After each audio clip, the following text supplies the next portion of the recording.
time. And we got a lot to talk about today. We got to talk about Paul Finebaum running for office. We got to talk about Jerry Neuheisel, Penn State. Gambling in college football is back, apparently.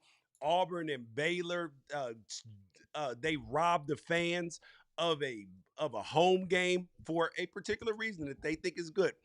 Uh, Isaac Torres over there at Cal, crazy injury situation, and way more here on College Football Apostles, the premier college football show. Make sure that you like, subscribe, get notifications, and tell a friend about the show. I'm George Wrighster, former NFL player, former college football player, and college football analyst over at CW, and Ralph Amsden, regular encyclopedia, rain man of knowledge, and investigative reporter himself. Um, but you guys, forgive the voice today. I'm playing a little bit hurt today, but we got to show up all the time. Because are you hurt or are you injured? I'm not. I'm not injured right now. I'm just hurt. So just forgive me. All right. So we always start with our takeaways from last weekend in college football. I'll let you go first, Ralph, so I can get a sip of the water. I was going to say, you have me wanting to social distance over here. Just get further away from you on the screen every time you cough. All right. So my takeaways from this weekend, BYU is halfway to fulfilling my prophecy that they will start 8-0, finish 9-3. They got the you can't have the wheels fall off the bus unless you get going first. They're 5-0 right now. They look really, really good, They do but look really good. they've played absolutely nobody, dude. They have the worst strength of schedule in the Big 12. Yeah, So they it's played Portland State, Stanford, East Carolina, Colorado, West Virginia, and to finish out, they're at Arizona this weekend, which could get dicey, but probably won't. Utah, which is going to be a problem. Dude, the fact that Utah's not ranked is crazy. They just fell out of the rankings after that Texas Tech loss. Um, Texas Tech, and then TCU, Cincinnati to finish. Ralph, you might be on to something, pal. You might be on to something. the hard part is to get there. They're probably gonna have to clip Utah, but we'll see. And the Utah thing just gets into the whole like some conferences get the benefit of the doubt, some don't. And the Big 12 does not get the benefit of the doubt. No, You just have to win. yeah, You, you don't get any excuses, even if your loss is a fourth quarter breakaway from a Texas Tech team with a $40 million payroll. yeah, So, I think some of these Big 12 teams are pretty competitive, but again, it doesn't matter. It is what it is. The other thing is, my second takeaway, I think Ty Simpson is right now my Heisman favorite because he has, after the Florida State game, been perfect. And you look ahead at their upcoming schedule and you're like, who is going to stop him from this tear that he's on? And when you talk about benefit of the doubt, Alabama gets a lot of it, yes, right? And so yes, even if they catch a loss here or there, it's probably not going to be because of him. yeah. He's on That fire. yes, he is, but you still can't ignore that Florida State game. I know it's the first game of the season, but I got him running behind Dante Moore right now. And mind you, that could change. But I got him running second right now. And he that this the funny thing about college football is that they were all Oregon was off last week, and then Miami played well. Carson Beck's in this conversation too. Alabama beat Vandy, big game after losing last year. And so those teams swing so much momentum. But then this week, you're going to have Oregon have a chance to swing the momentum back. You see what I'm saying? So Yeah. it's one of those things because Miami does not play this week, and Alabama this week actually Alabama has another shot with Missouri. So yeah, so Ty Simpson could swing it again, but Dante Moore could swing it back because that's where we're at. I'm interested to see if, because it's hard for me to put anybody in the lead that's playing on the West Coast. But some of these games where Dante Moore is shown out, they're on the East Coast Yep. or they're in the Midwest, and so Or it, proper it will be time or proper times where people on the East Coast won't miss it. yeah, and it does feel also it feels too early. I know we're pretty deep into the season at this point. Still feels too early to really start marketing your Oh Heisman no, guys. it is never too early to be selling. Never too early. Okay. My last thing is Jerry Neuheisel must be protected at absolutely all costs. You said, and I can't remember if it was on the show or privately, but I do want to attest to the fact that you said it, that they gave Jerry Neuheisel the keys, and you called me and you said, what if he does it? And he did. Yep. He put together a perfect game plan for beating a top 10 team. Um, and I have goosebumps right now, and it's not just about Jerry Neuheisel getting carried off the field 2 different times. Um, how much do you know about Rick Neuheisel, George? A lot. He was the first major school to offer me a scholarship when he was at Colorado.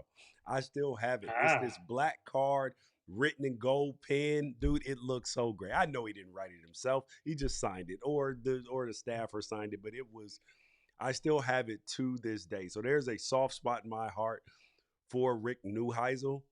And yeah, so and well, of course he was UCLA's head coach, Washington's head coach. Yeah, pretty yeah. But I know that you're going to give me something right now that I do not know.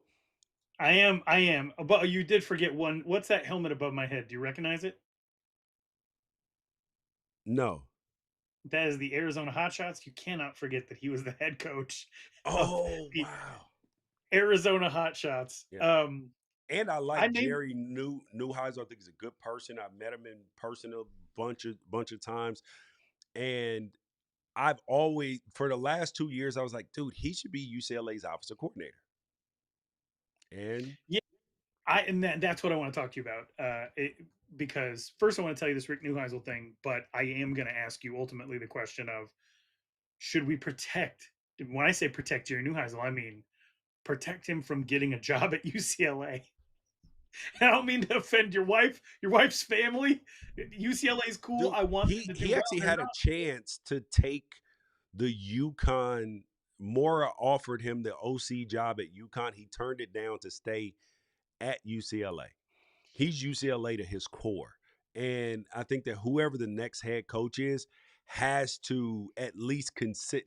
Well, I mean, of course, it's a very small sample size right now, but if it continues to look good, you have to at least consider keeping him on staff, not not in just a regular role, but in your coordinator role. Especially if they hire an experienced guy, that might be a very smart move. That is true. I don't want him to be just in the same way that Rick Neuheisel got fired by UCLA. Like, and you put some these dreams end. And Mm, so, are we putting Jerry Neuheisel in a position to be the captain of the Titanic and just be honorable for going down with the ship, or what? What does yeah. Mister UCLA truly mean long term? But I want to tell you this. So, Rick Neuheisel was the quarterback of the McClintock Chargers. That's in Tempe, Arizona, right outside ASU. Okay. I told you he's Rain Man, people. Go on. Go on. You're going to love this story. So, one of the really special things about what Jerry Neuheisel did this last weekend as UCLA's offensive coordinator is not only did UCLA start off 0-4, they never had a lead. You pointed that out. They were the Yep. only Power Four team to at no point ever have a lead. Oh, and And then when they, you went to the Sun Belt, Mountain West, Impact 12 as well. I didn't go any deeper than those. Oh, and the American. that's unreal. Just terrible, terrible football being played the first 4 weeks of the season at UCLA. But they start off 0-4. And then a miracle happens, right? I want to take you back to 1983, Rick Neuheisel's senior year at UCLA. He gets the starting job. They go winless in their first 4 games. He gets benched. They're 0-3-1. They tied Arizona State.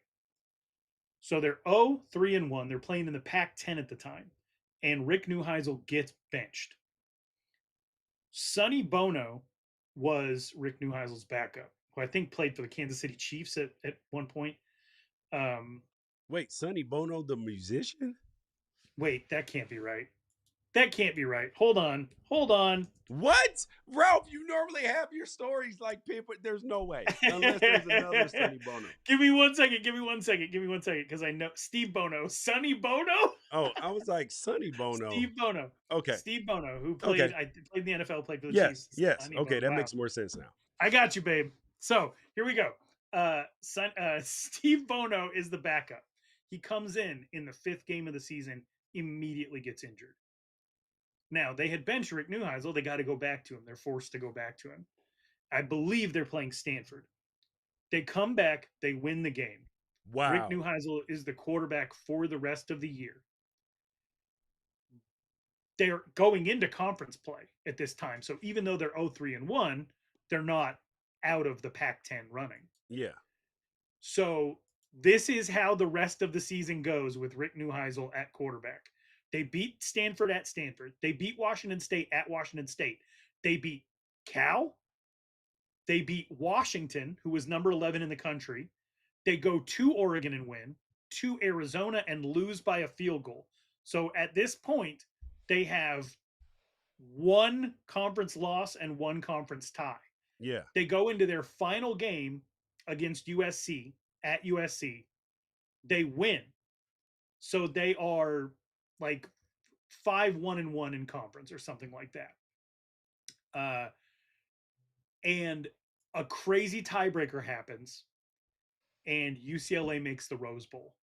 They win the Pac-10 after starting 0-3-1, benching Neuheisel, having to go back to him after injury. They make the Rose Bowl, which means they are playing at home. And Rick Neuheisel goes out and kicks the living hell out of number 4 Illinois. UCLA What? wins. UCLA wins the Rose Bowl at home, finishes 7-4-1 after starting 0-3-1. And this is getting its own thing. This is crazy. I'm yeah, intrigued. so here we are 42 years later. Yeah. And UCLA starts winless through 4 games. Jerry Neuheisel, everybody's fired. Jerry Neuheisel gets elevated offensive coordinator, gets carried off the field for the 2nd time in a decade, right? Yes, because he came in as the quarterback and won the game. And so yeah, so this is just the history of the Neuheisels at UCLA. Frequently down, never out.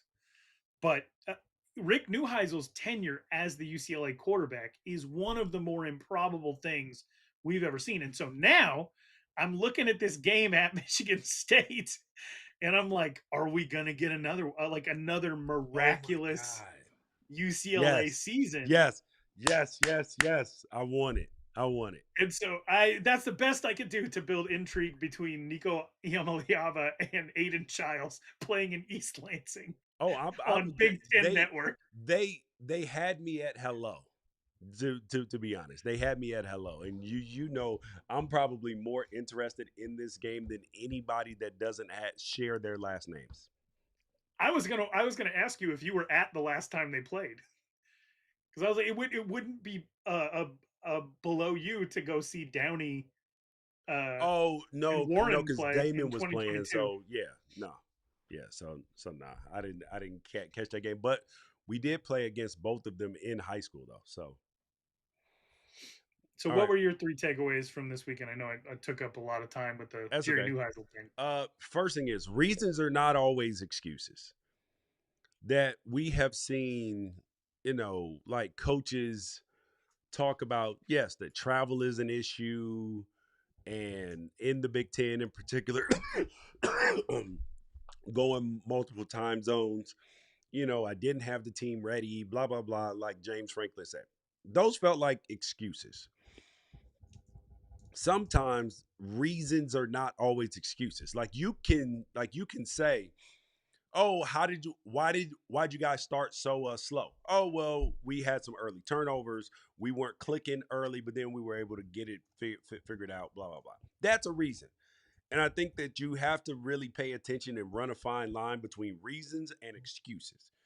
because questions are asked the way you can give reasons why by reporters, but sometimes those get interpreted as excuses. Um, my second thing is college football is amazing. I mean, that's the short of it. Dude, it is more amazing than it's ever been because you cannot just roll your helmets out and win. You can't throw your jerseys out at midfield and have the other team fall over and die anymore, which is amazing. And the last thing is all this lobbying for control of college football. You got commercials, you got networks banning the commercials, and all of this stuff. It's gross. It's honestly obnoxious because everybody's interests are above what is best for college football. So and college sports in general. And there are solutions, but solutions require giving up power, which people don't want to do. So and the haves constantly and mind you, would you consider Oregon a have, Ralph? Yes. Are you sure? Yes. Okay. Yes, So I'm sure. okay. So this is how you know that I'm being honest and genuine. Because the school that I played at is, according to Ralph, a have. And there are probably a lot of people that feel like that. But I do think that for the best interest of college football, that sometimes that the halves are bad or that they struggle, and Rutgers gets to win a Big Ten championship or play for a Big Ten championship. I think that does more for the health of college football than just the big brands constantly sucking up all the oxygen and taking all the money. Listen, we're the big brands. Let's get an unequal share so that way you stay at the bottom. The way you have no possible way to rise up to the top outside of a miracle. Doing doing less with more is part of what makes college football fascinating. Yep. Like, when somebody fumbles the resources that they have available to them, that adds so much to the intrigue. And it's just like real life. Like, I hate to go all Colin Cowherd and compare it to like everything to family life, but how many people do you know, you personally, George, who have enough money for their grandkids' lifetimes, but probably aren't going to have a relationship with their grandkids? Yes. Yes. Because their lives are falling apart even though they have everything. It really is what you do with what you have, and sometimes you can have so much that you don't know what to do. Oh, And you that mean is like Texas right now? yeah, like Texas, very much like Texas, who spent $250,000 on Arch Manning's recruiting trip. How many people can spend $250,000? And every time Texas fans are like, there were other recruits there too. Why do you think they spent the money this time? Who do you think they spent the money for? Very true. Just because a movie's budget is $200 million, well, you could be like, oh, well, Louis Guzman was in it too. Yeah, well, you had George Clooney. Yeah. You had Leonardo DiCaprio. Like, the reason the budget was so big is because you have to pay these other people. You were showing off for one guy. And Yeah. so, yes, absolutely. Absolutely, Texas. Is that taking us into our Yes, it into our is. next I topic? was trying to just Yeah, I don't pick up hints very well. So Steve Sarkisian was asked about his team's struggles, and I want to read you a quote straight up because it's been getting a lot of attention this week. Steve Sarkisian said, "I don't know if I'm stunned. I mean, take the other 135 teams, have them go play at Ohio State and at the Swamp, see how they do." Those comments have not been received very well, George. What is your no, thoughts on no, those? because nobody is saying that you shouldn't have lost that game. Like there's no I don't think that people are bothered that you lost the Ohio State game.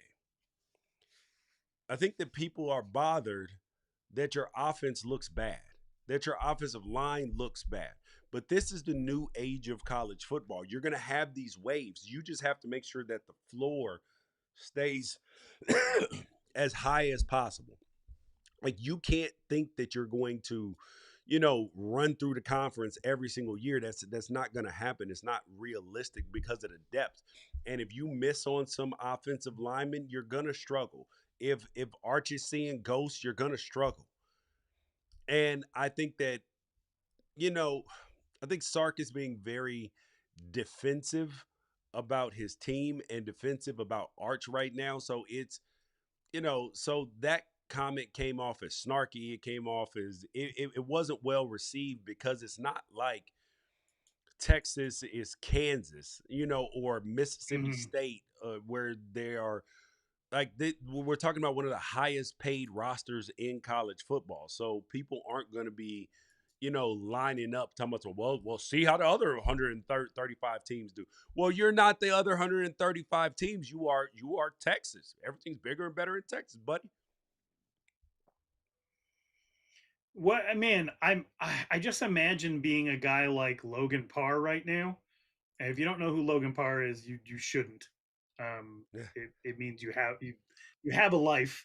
But Logan Parr is a 6'6", 300-pound offensive lineman at SMU.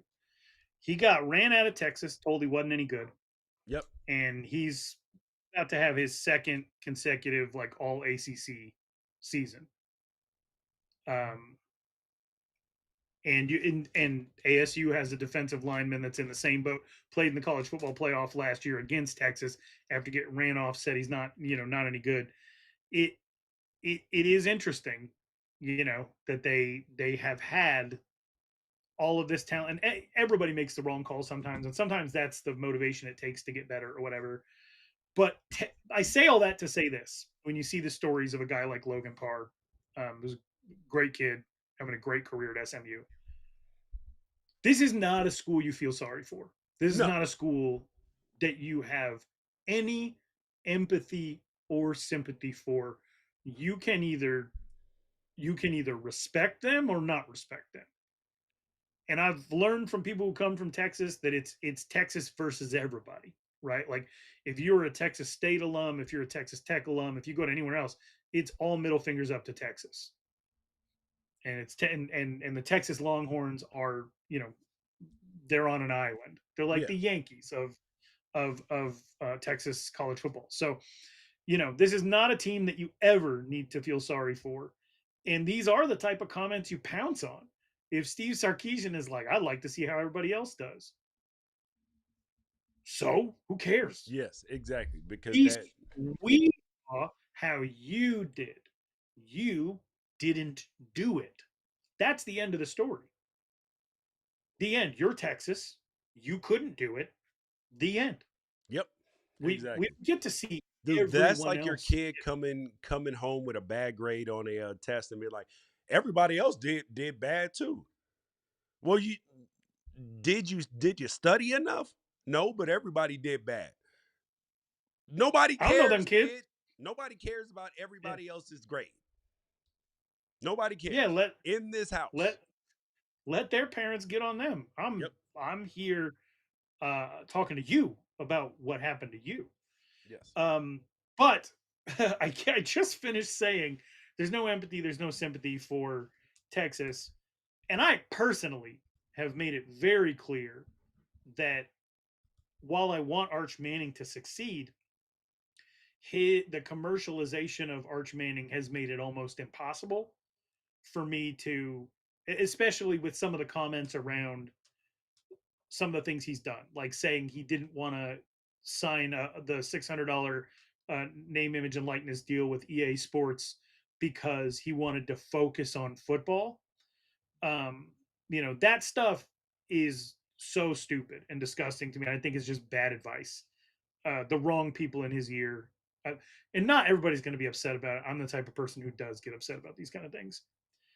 I say all that to say this. The Athletic and New York Times, Will Leach just came out with an article calling Arch Manning college football's first flop, which is the ultimate you don't know ball headline. Correct. But the New York Times is burying Arch Manning 5 games into his first year as a starter. And I get that's what comes with the territory. That's part of what I was talking about. You sign these deals to be the face of Warby Parker, to be the face of Viore, to be in all these commercials. This is what's going to come along with it. Didn't But in the it's preseason, weird. didn't I tell you that this could turn out to be a DJ Uyangalele Dr. Pepper commercial You situation? did. You did, and Because you earn that type of stuff, right? But this is the New York Times, and even the headline is like, it's well, pretty see, unfair. I did yes, I hated it because one, it's the ultimate you don't know ball situation. And the second thing is that like it's not like he is a bum. He's just not playing to the level that people expected. But I never had these unrealistic expectations for Arch Manning. I thought that this was a possibility because Arch has never been a part of the smoke. He's never been on the 7-on-7 circuit, never been to Elite 11, didn't go to, like to quarterback camps and compete against other players. And then in high school, some of the competition he's playing against is bad. Like and when you aren't familiar with the smoke, when the smoke hits you, it can be a little overwhelming and it take you some time to figure it out. There's no doubt about Arch Manning's skill set or his quote unquote potential, but potential's a coach killer because it is just potential. So, and there are moments where he flashes. It's the routine stuff that makes quarterbacks great. Yes, you're supposed to make a special throw over here and there, but mainly it's just point and click. Like, can you make the right choices on third down to throw the quick out instead of holding it and waiting for the curl to come open? It's that's quarterbacking. And he's not doing it at a high level right now. His offensive line is not blocking at a high level right now. So all of these things are working together. But this is what we talked about before the season. This is what we do here in America. We build people up so high, so fast, unwarranted, just so we can tear them down later. And that's why I refused to build Arch Manning up. I was like, we'll see. I don't know. And everybody's, oh man, you're crazy. Man, Sark has told me this kid is fantastic. I'm like, bro, all right, bro. We'll see. What I don't understand is this is a Will Leach article. I used to read Will Leach in Deadspin He's a all the good time. It's writer. not like yeah, he is. So this is the premise. He says one thing is clear, and it's something we've never really seen in college football, but should probably start getting used to. Arch Manning so far is a flop. We as a society love flops. There's nothing like a flop because a flop flattered us. It justifies our suspicions that most of the world is just hype, that it's full of hot gas, and that only we, the skeptical, cockeyed, world weary observers, are the ones wise enough to see through it. Flops remind us that the people in charge of our culture often know a lot less than they think they do. So not only is Will Leach saying this is the first ever college football flop, which, Jesus, dude, no. But he's saying that we like it because it's good for guys like you who said, oh, I saw through the hype this whole time. I want to see something written by the New York Times or the Athletic, and I'm going to go after my old employers right now, that talks to the people who were responsible for making him a 5-star despite playing against low level competition in Louisiana and also not going to any of the camps where you get to observe these guys up close. Because this stuff happens all the time. They'll give a kid a high ranking and then they'll do everything to try and justify it. Arch Manning was not the number one player in the country coming out of high school. That was done specifically for internet traffic. Yep. And I'm giving this away right now. It was done specifically for internet traffic because they measured it against the cost of the fact that the rest of the rankings were ones they believed in. We could tell one lie if we're telling 300 truths. We could tell one lie. That was the justification for 247 on 3 and Rivals to call Arch Manning the number one player in the country coming out of high school with admittedly way less opportunities to observe him both in person and in workouts. They said he was the best. They projected him to be the future number one pick. They deserve a lot of the blame. There should be a New York Times article interviewing the people who were in those rooms so that they can talk about why they ranked him the way they did. with Because so I know little for a fact information. it wasn't because he was the best. Yeah. Yeah. Hey. Yeah, and it's frustrating for a lot of other families and stuff like that who are like, my kid is not ranked properly and all of this stuff, and then that leads to more questions. And I get it, it's a click business, and the big names draw, but but at the same time, truth and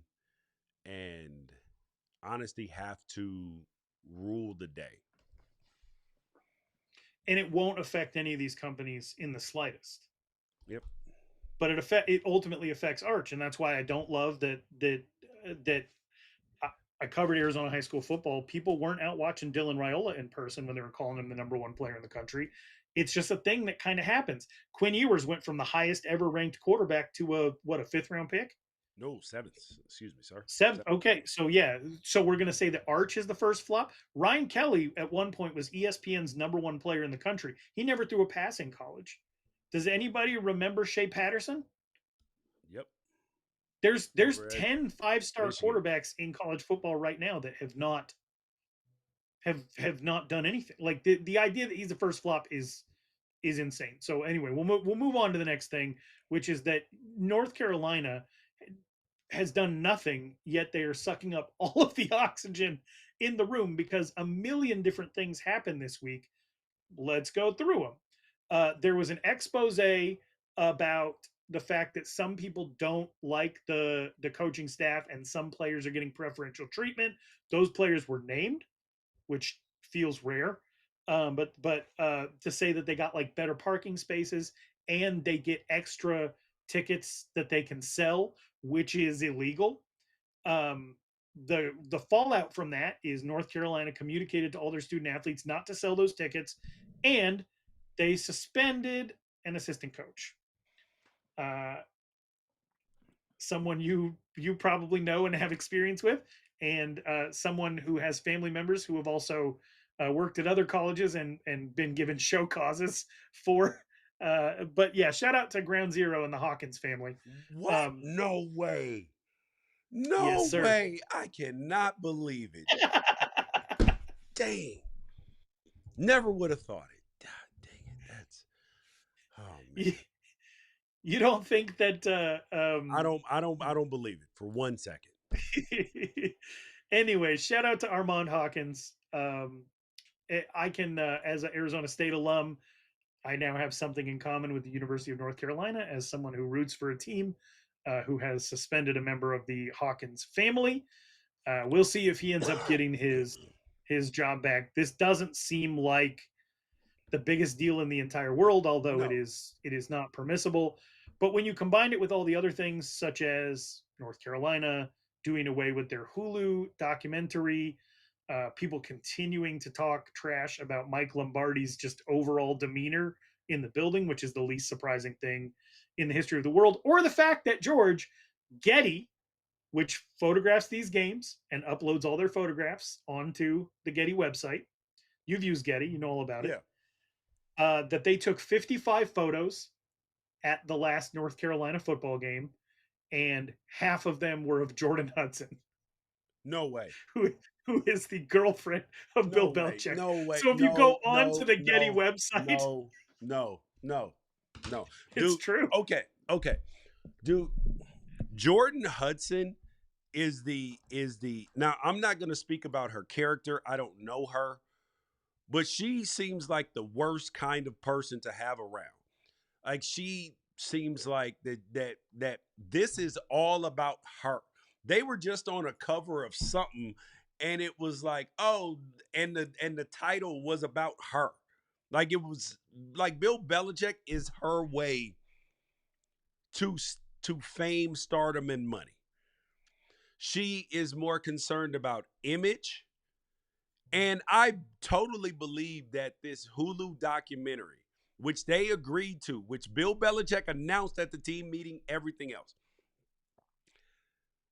It's not a documentary if you only want to show the good. And there's nothing better than a redemption story. The problem is that this chick is sitting here trying to control the narrative. You cannot do that. People love redemption arcs. People like Bill Belichick. You have nerfed Bill Belichick into looking like a old feeble man who can't think for himself and is letting bad decisions and nepotism run his life. This is a disgusting situation. And if I were North Carolina, I don't care how much it costs me to get away, I gotta get away. Because the writing was on the wall.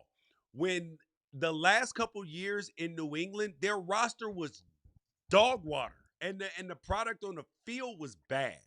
He was in control of the roster. He didn't even put good rosters together when Bill Belichick was on there outside of the defense. He's the Chip Kelly in Philadelphia where he thinks that his system is bigger than the actual players when the Jimmies and Joes matter more. He has the 30-30 NFL team. He's holding grudges, won't let scouts in the building. And if he does, they can only come for 2 periods of practice, which part of it is stretch. What are you doing, Bill Belichick? And this is why I hope whoever is thinking, and mind you, I am not comparing John Gruden to the exact things that are going on, but John Gruden seems like he's in line to be the next failed college football head coach. Because for some reason, they think that just because people are on television, famous, and had prior success, Gruden hadn't had success in his last stop with the Raiders. So what makes you think that all of a sudden, because he gets boxes sent from equipment managers, that now all of a sudden he knows how to be a college football coach when he's never done it? Bill Belichick, things falling apart in New England. There's a reason why nobody wanted him in the NFL. Jordan Hudson was probably sitting in them meetings too, and they were like, hell to the no. And now North Carolina thinks he's going to be able to fix it next year. And this expose about the players being upset. When you lose, all the secrets come out. When you win, nobody will really talk about it because nobody cares. You just look like a disgruntled person. So I'm going to tell you the easiest way to tell if this is true or not. North Carolina season ends. Watch how many players hop in the transfer portal. If they have a mass exodus, you know it's real. Because this team is heading nowhere fast. And you can't tell me, oh, it's just the roster. No, it's not. I've watched film. They are leaving people wide open. The organization is bad. They're not playing hard. None of that. So don't tell me that it's just players. It's not. Because it is BS being put on the field. And as a coach, you are either coaching it or you are allowing it. Thank you for coming to my TED Talk. Yeah, and I mean, some of the complaints about Bill Belichick are just that he's not very accessible, which means what you have is you've got a celebrity head coach. I can call my son's college football coach right now. He may not answer the phone immediately because he could be in practice meetings or something, but I will get a text back immediately or soon as possible. Hey, what's up? Is there anything you need? That's it. And do you know how many times that we have talked since he's been in college? 2 times. Twice, aside from, in person. There's been nothing else to talk about. Yeah. And I mean, North Carolina had a celebrity head coach, in my opinion, in Mac Brown. He had a former national champion. Yes. It's not, so you can't say like, oh, it's a completely different thing that we need to get used to. Mac Brown brought media attention. This is another level of it. But as somebody who rooted for Arizona State with the whole Herm Edwards debacle, I'll tell you this, everyone is looking for reasons to nitpick and reasons for you to fail. You can't be committing unforced errors. Right. And that's all North Carolina is doing right now. Like, I'll give you an example, George. It came out that North Carolina is not allowed to post highlights of Drake May on their Twitter account. Okay? Oh, they finally did, though, because they got shamed into doing it. So that's what I want to get into. Here's a typical University of North Carolina football tweet, and this is with people wanting to troll them after they lose. When they posted the final score losing to Clemson 38-10, that tweet got 196,000 views and 147 replies. Okay. 2 days later, when they finally posted a Drake May highlight, that tweet got 2.8 million views and 410 replies. People like mess. And this is why you can't be committing unforced errors. Everybody's looking for you to mess up. And when they finally broke through and posted their one Drake May highlight that they posted this entire year, everybody was there to jump on them about it. And then the ensuing week, all of this slow drip stuff was happening about, the impermissible benefits, that the fact that Gio Lopez is making $2 million. Did you know that, George? Yes, I did, and it is clear he's not their best quarterback, but also like it's just not it. And here's the other thing: Gio Lopez needs an honorary business degree because he is a hell of a businessman. Here's the other part of it, Ralph, is that people are sitting here acting like Mac Brown went 6-7 last year. What was put on the field? Well, sorry, excuse me. Mac Brown went 6-6 because Freddie Kitchens went 0-1 in the bowl game. So when you look at that year, okay, they beat Minnesota at Minnesota, beat Minnesota. They beat Charlotte. They beat North Carolina Central. They lost to James Madison 70-50, which was crazy. They lost to Duke by 1 point, Pitt by 10, lost to Georgia Tech by 7. Virginia, they beat the hell out of them. Florida State, they beat Florida State. They beat Wake Forest, lost to Boston College, lost to North Carolina State, and then Mac Brown was gone. Bill Belichick. So mind you, the cupboard was not bare. Like, you can't sit here and act like you were 1-11 Deion Sanders approaching it. They got beat by TCU to start the season by 34 points. They then beat Charlotte. They beat Richmond. They got 34-9 by USF, 38-10 by Clemson. And then they're going to lose to Cal this weekend too. No, excuse me, next weekend. So yes, if they continue to put bad product on the field, he's got to go. And it right now would cost $20 million, assuming you can't fire him for cause. It would cost $20 million to get rid of him right now, and it would cost him $2 million if he decided to leave for any reason or take another job. Where the hell is he gonna go? Right. Well, and that's the issue is wherever he goes, he's bringing Mike Lombardi. And on a personal level, I do not believe Mike Lombardi will be successful in college football in any capacity ever. And part of the reason for that is he gave Gio Lopez $2 million. Nothing against Gio Lopez, but all the backdoor whispers are that he tried to give Bo Atkinson some incentive-laden deal, which is how he ended up at Ohio State. Right now, they could have one of the best pass rushers in the ACC, and they don't. They bungled that. And so I personally do not believe Mike Lombardi is going to be successful in any capacity in football unless it's talking about football, grumbling about players on the Dan Patrick Show. I don't think he's ever going to be successful in football ever again. And I don't think that Bill Belichick can be successful at North Carolina with Mike Lombardi in the fold, nor do I think he'll be successful anywhere if he brings Mike Lombardi with him. So that's just my take on it. I'm going to switch up the order of what we do. We're going to talk about some of the NCAA rules in our Right or Wrong segment, but I want to get us to this Paul Finebaum story / non-story. Okay. We talked a little bit about last week. Paul Finebaum goes on Clay Travis's show on Outkick, says that he was approached about running for Senate. The Charlie Kirk shooting happened, and now he's giving serious consideration to running for Senate as a Republican. Okay. That neither you or I have a problem with that at all. You're a citizen. You want to run for office, run for office. This week, Clay Travis reported that ESPN had suspended Paul Finebaum from all Disney/ESPN platforms in response to that interview. It does serve Clay Travis, obviously, to be in the middle of a controversy, with ESPN and ABC, and I'll let you explain why.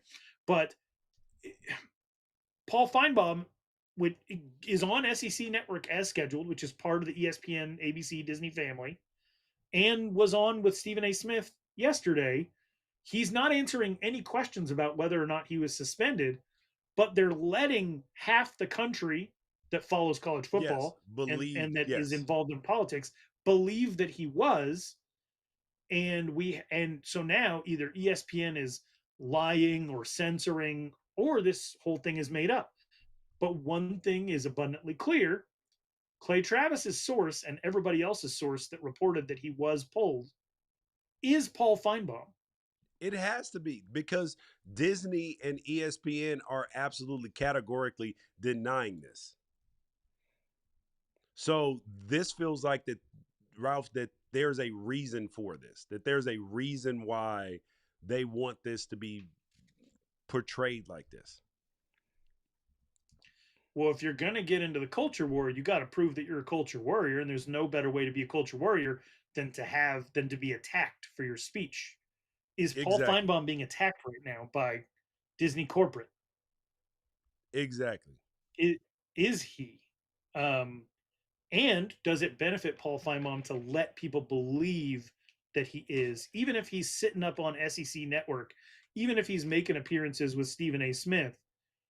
Does it benefit Paul Finebaum in his Senate run to have people believe he is under attack Oh, from from the ESPN? leftist liberal mouse? Yes, 100%. This is 100% agenda based. You If can't you tell were in me. Paul Finebaum's shoes, would you also just be unnecessarily quiet so that you could keep this muddy to build up momentum? Because it feels politically intelligent. Yes, they are letting him do this for that very purpose. Like that's literally the only purpose.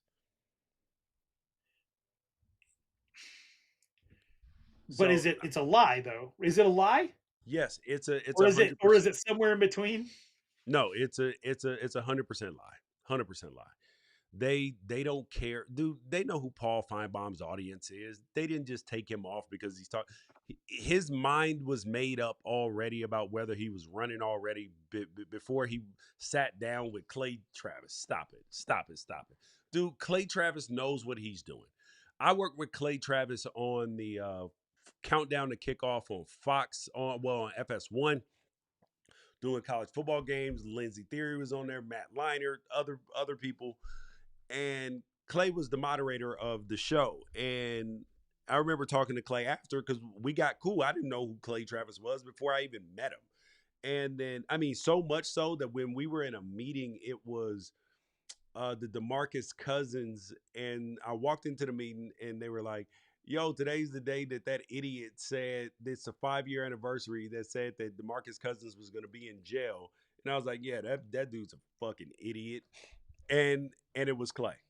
So and he was sitting right there, and I was like, "Well, the like claiming somebody's going to be in jail who's never even been in trouble is stupid." But then me and Clay, we talked after the show ended and everything, and then well, after countdown to kickoff ended, and he was starting out kick up and all that, and he was like, "George, like this is an opportunity for you. Like you are a smart guy. It's an opportunity for you. If you lean into this grift, if you lean into this, I wouldn't even call it Republican because it's not, because I have beliefs that are on both sides of the aisle. Like I'm not, I don't vote along party lines." He was like, "You can be successful. You have all the money, all the fame, everything that you want, everything, like making millions of dollars every single year because you can do this if you come this route." I was like, "Bro, I'm not going over there. Sorry, because I refuse to grift. I refuse to sit up here and lie and just stoke fear to people for no reason."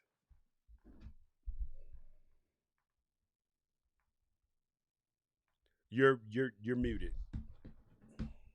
It's probably a good thing. It's probably a good thing that what I said was not picked up by audio, but I'll say best of luck to Paul Finebaum in his Senate run. He's already proven that he has what it takes, which is to manufacture controversy and keep his mouth shut when he could clear things up. So let's get to Wrighster Wrong, which brings us to the NCAA rule changes that just came down the pike. We're just going to do Wrighster Wrong, what you think of each of these Okay. rule changes. First of which, the 15-day portal window. Wrighster Wrong, this is a good thing for college football. January, 2nd to 17th is when this new one-time portal is going to take place. I hate it. This is 100% wrong because for a couple reasons. They did qualify and give guidance as well that you can still just unenroll in a school and enroll at another school. So it doesn't like Xavier, the Xavier kid did it with Wisconsin going down to Miami. Like, so the portal's technically always open and you're immediately eligible. So, but the issue is that with the current college football schedule, this is dumb because school is going to start back for a lot of these universities on January 5th. So the portal opens the second. So you're essentially, you could be into the second week of school. But I thought we were student athletes. And then also, there are teams still playing in the playoffs. What are we doing? How can you have free agency while there are games still going on? Hate it. Hate it with the power of 1,000 suns. You think we're going to get a lot more like Bo Pribula type stuff? Devin Yes, Brown? where you have to go at that point in time because they have essentially forced you out. What about this? The other change that they made to the portal, which this is very, they addressed a problem sort of as it was happening.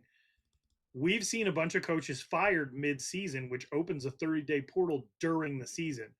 The schools have not reacted very kindly to their players leaving in the middle of the year or Yeah. asking to preserve red shirts, which is understandable. That's just the Yeah. nature of the beast right now. But the NCAA came out and said that you can no longer enter the portal after a coach gets fired. The portal only opens for you 5 days after the hire of your new coach is announced. So if you have a head coach fired one game into the season, you can only do the unenroll in school re-enroll thing. You can't enter the portal at all until you find out who the new coach is and you have an opportunity to meet with them. Right or wrong, this is good for college football. It is Reister as long as the coaches then can't cut the players. Because there's a rule in place that allows them to cut players when a new coach is hired. So if they remove that rule, sure, cool, no problem.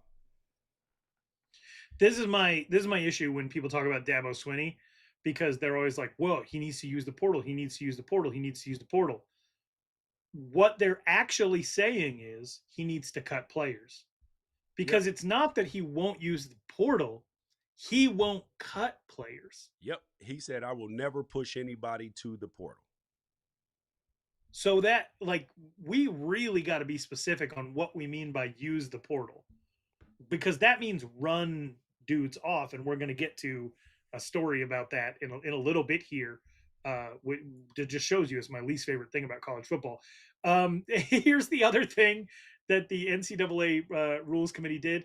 They officially today, George, launched a snitch line. They launched a tip website for you to send compliance issues. I feel like they've always had this, Yeah. or at least somebody at Arizona State used it to send out a dossier. but but now it's available to just you and me. What Yes. is to stop you, George, from sending in tips on University of Washington 20 times a day for the next 6 months?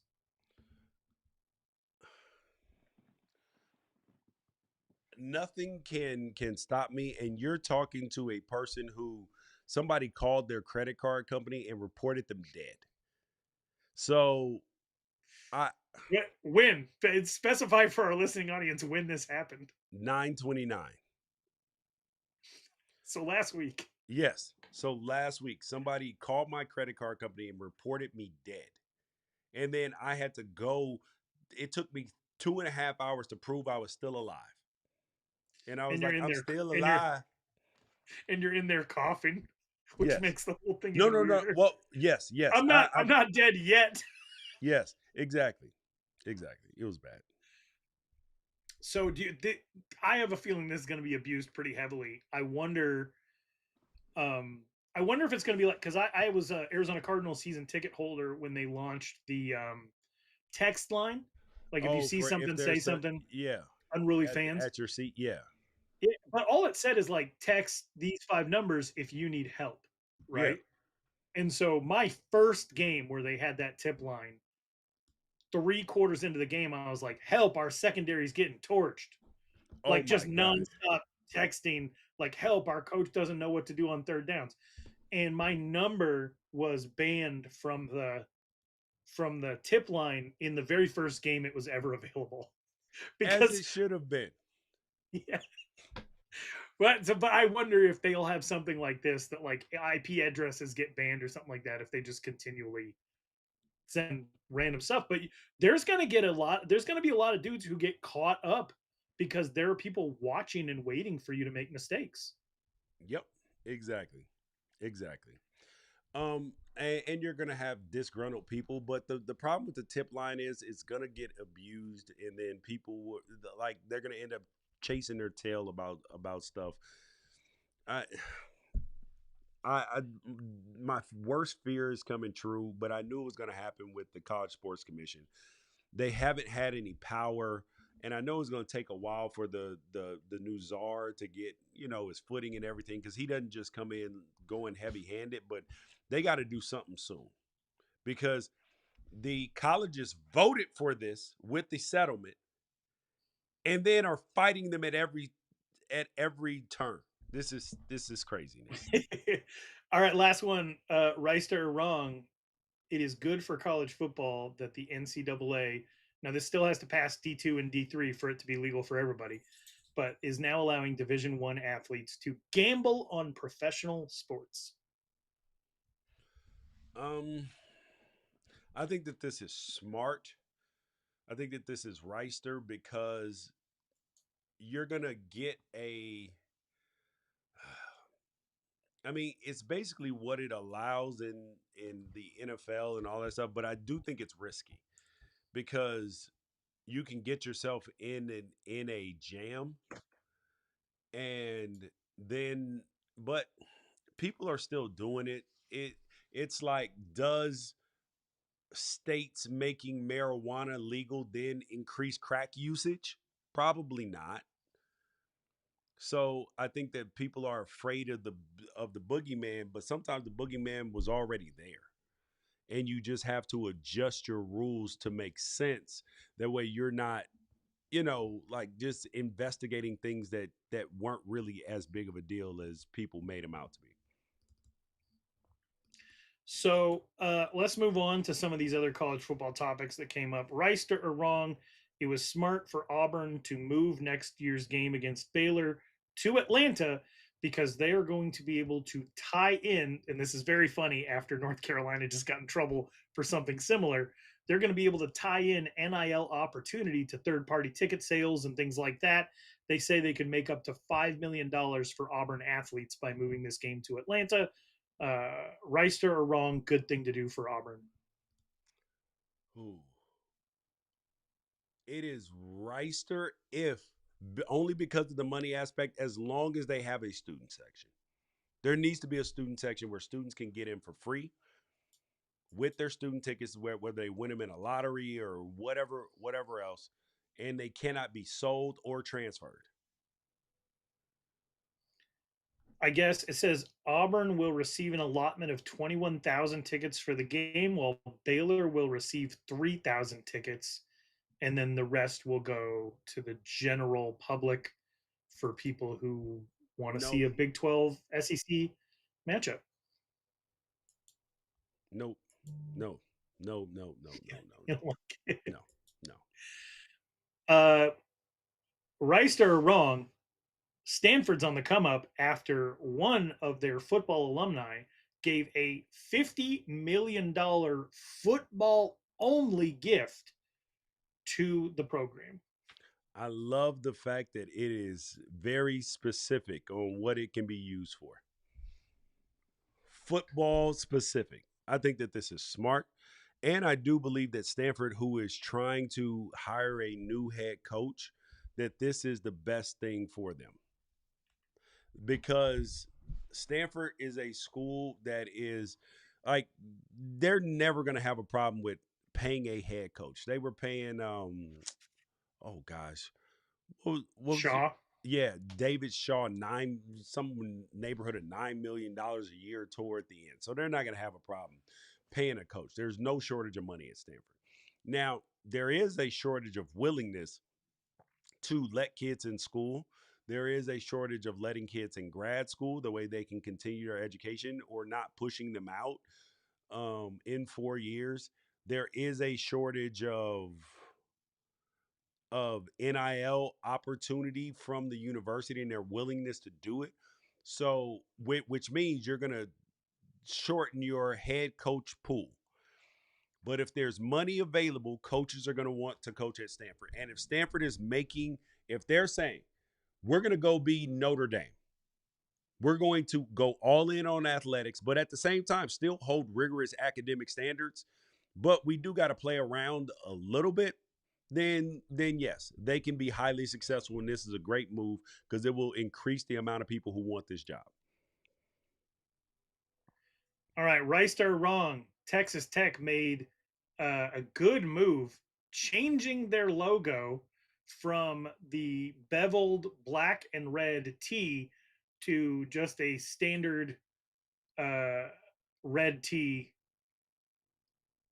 I mean, Okay. they I get simplified their logo. They made it cleaner. Yes. Is it It's good? it's actually very similar to their old logo. Like their like a throwback retro logo. I like the 3D black and red tee. I like that one better, but people aren't going to pay attention soon. I think that taking away the two tone on it because all of these companies they redo their logos and they make them more. They either go with black and white logos. They take away a lot of the detail because it's easier for people to understand and see. And and I think that that's what Texas Tech is doing. The red with the white outline allows them to use black more because the Texas Tech gets hidden with the black in it now. So I think it's a smart branding move.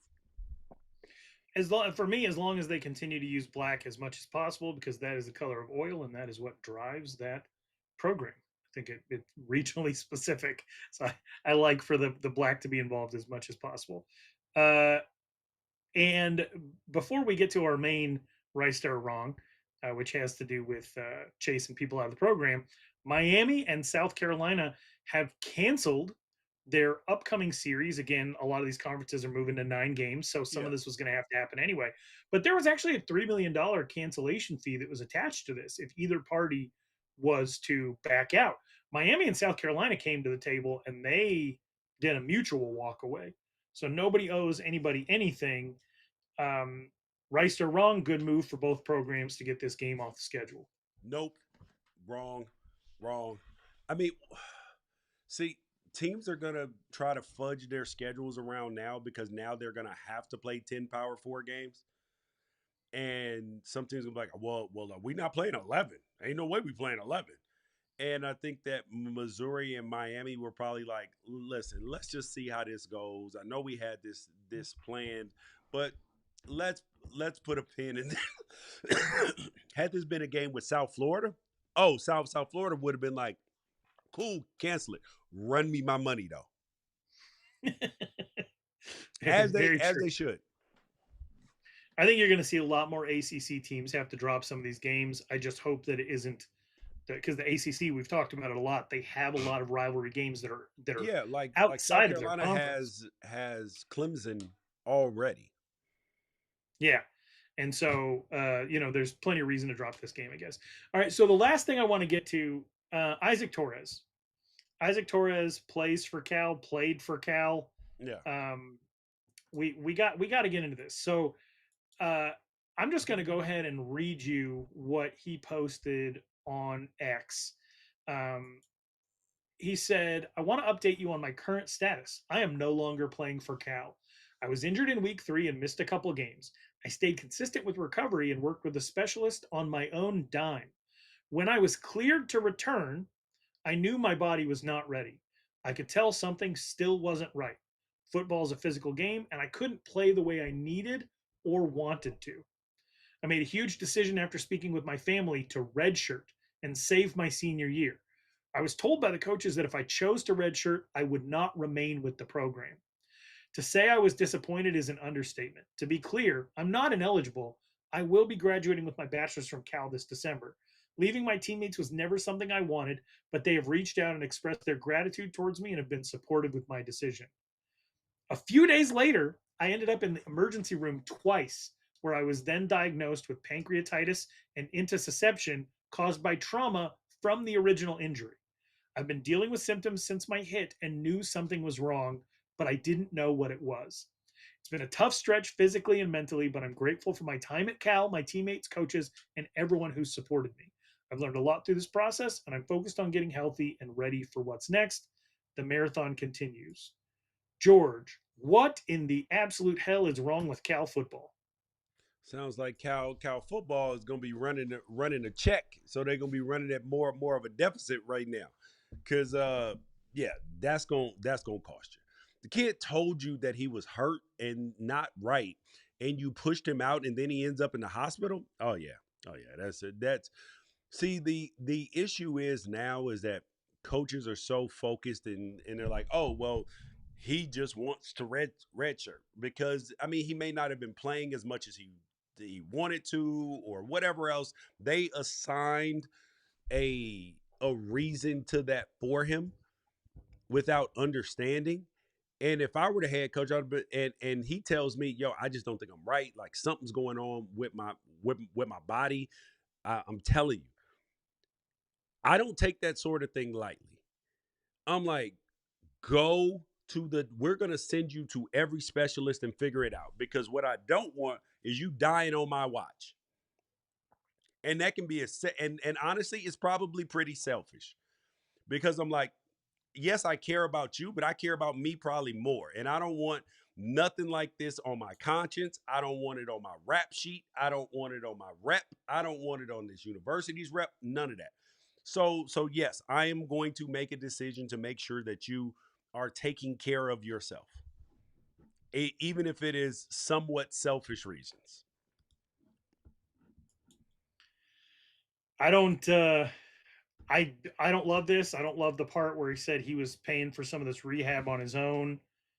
Um, I don't love that when he was cleared, he's like, I'm not, my body's not doing what I want.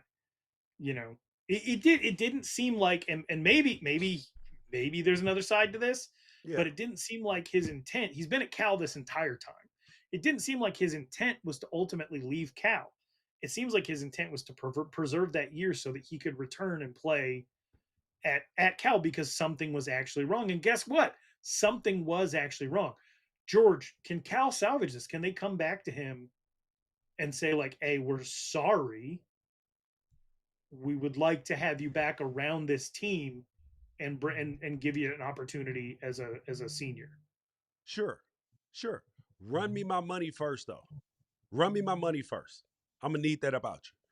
I'm gonna need my medical treatment paid for, and I'm gonna need some pain and suffering bread too, because this is like people don't understand how stressful that this is on the kids and the families and everything else. Nah, no, bro. Like an apology is not just gonna be the only thing that's needed.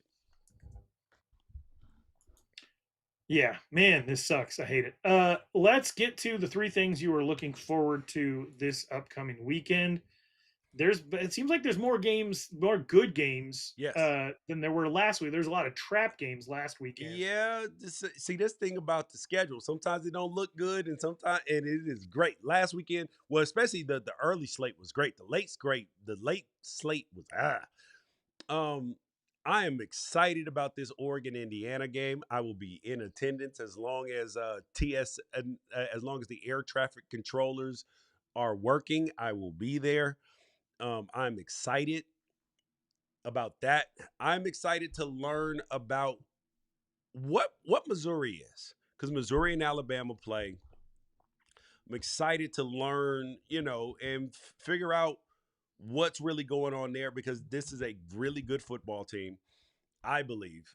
And I'm also excited to see how USC is going to respond to this Illinois game because they play Michigan this week, which is, if you thought that Illinois was physical, Michigan's physicality is taking it up a notch. So I want to see what USC is really made of because people think it was an aberration, and if you just think this was an aberration, then you are going to get Penn Stated, buddy.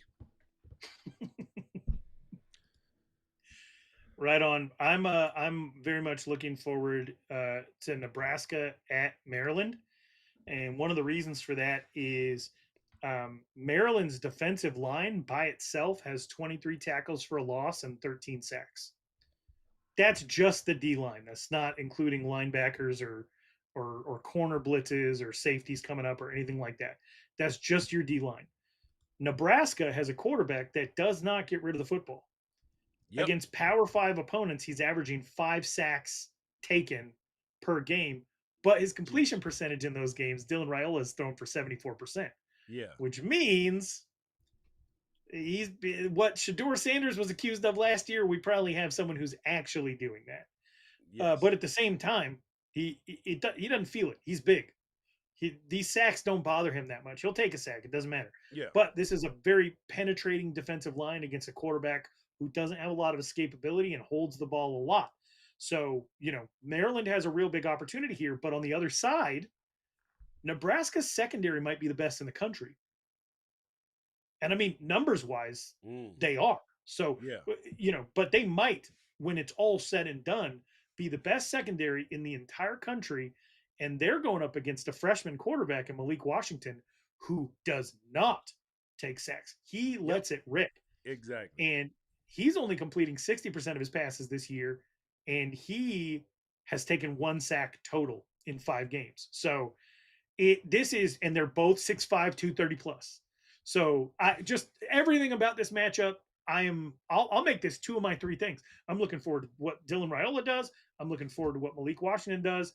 And I guess the other thing is, as an Arizona State alum, the last time ASU was in Utah, they lost 55-3. Yes, that got out of hand, to say the least. Yes. And so this game, you got 2 quarterbacks who have about 300 yards rushing each. You have 2 pretty decent ground games. You have 2 teams that only throw to 1 receiver. Ryan Davis on the Utah side, Jordan Tyson on the ASU side. 2 teams that ASU defends the run well. Utah was defending the run well before back-to-back games against West Virginia is really the one that blew the lid off them. But this game is very important as far as the future of the Big 12, and it's very important as to whether Utah is going to get their footing after they kind of lost it last year. And it's a night game in Salt Lake City, and there's just not a lot of better places in the country, especially in the night games, especially. Mm-hmm. Mm-hmm. Yep. So I will say that I'm looking forward to seeing what Nebraska does, looking forward to seeing what Maryland does, and ASU Utah is going to be my game of the week. Yep. Okay, cool. Well, and we will learn more about Arizona State. You guys, that is college football. Hopefully not too much more. Hopefully we don't learn too much. Yes, hopefully their offense is better. You guys, that's College Football Apostles this week. I'm George Wrighster. He's Ralph Amsden. Peace out. Catch you guys later.